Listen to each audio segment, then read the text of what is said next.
एक बार की बात है कि यशोदा मैया प्रभु श्री कृष्ण के उल्लाहनों से तंग आ गई और छड़ी लेकर श्री कृष्ण की ओर दौड़ी। जब प्रभु ने अपनी मैया को क्रोध में देखा तो वह अपना बचाव करने के लिए भागने लगे। भागते भागते श्री कृष्ण एक कुम्हार के पास पहुंचे। कुम्हार तो अपने मिट्टी के घड़े बनाने में व्यस्त था, लेकिन जैसे ही कुम्हार ने श्री कृष्ण को देखा तो वह बहुत प्रसन्न हुआ। कुम्हार जानता था कि श्री कृष्ण साक्षात परमेश्वर हैं।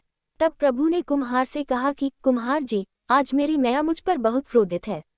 मैया छड़ी लेकर मेरे पीछे आ रही है। भैया, मुझे कहीं छुपा लो। तब कुम्हार ने श्री कृष्ण को एक बड़े से मटके के नीचे छिपा दिया। कुछ ही क्षणों में मैया यशोदा भी वहां आ गई और कुम्हार से पूछने लगी, क्यों रे कुम्हार, तूने मेरे कन्हैया को कहीं देखा है क्या? कुम्हार ने कह दिया, नहीं मैया, मैंने कन्हैया को नहीं देखा। श्री कृष्ण ये सब बातें बड़े से घड़े के नीचे छुपकर सुन रहे थे। मैया तो वहां से चली गई।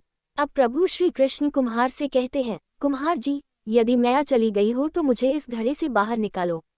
कुम्हार बोला, ऐसे नहीं प्रभु जी, पहले मुझे 84 लाख यानियों के बंधन से मुक्त करने का वचन दो। भगवान मुस्कुराए और कहा, ठीक है, मैं तुम्हें 84 लाख योनियों से मुक्त करने का वचन देता हूँ। अब तो मुझे बाहर निकाल दो। कुम्हार कहने लगा, मुझे अकेले नहीं प्रभु जी, मेरे परिवार के सभी लोगों को भी 84 लाख योनियों के बंधन से मुक्त करने का वचन दोगे तो मैं आपको इस घड़े से बाहर निकालूंगा।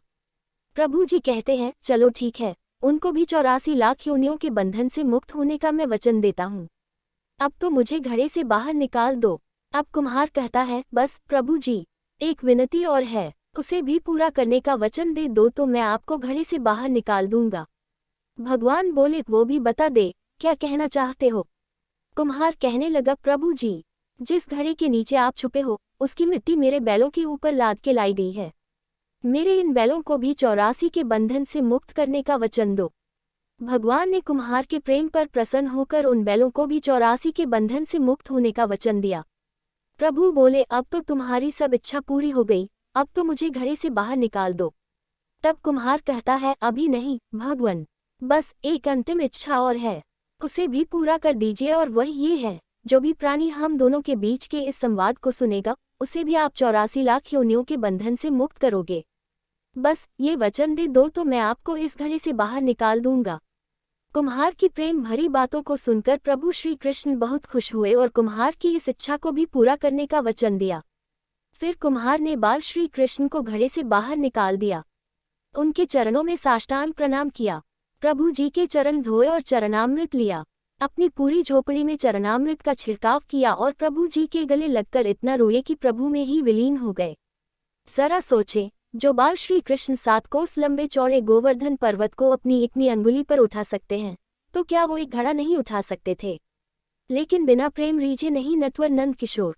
कोई कितने भी यज्ञ करे, अनुष्ठान करे, कितना भी दान करे, चाहे कितनी भी भक्ति करे, लेकिन जब तक मन में प्राणी मात्र के लिए प्रेम नहीं होगा, प्रभु श्री कृष्ण मिल नहीं सकते। बस आज के लिए इतना ही। तुम्हें आपको ये कहानी पसंद आई होगी, और ऐसी ही रोज कहानी के लिए हमारे चैनल को सब्सक्राइब कीजिए।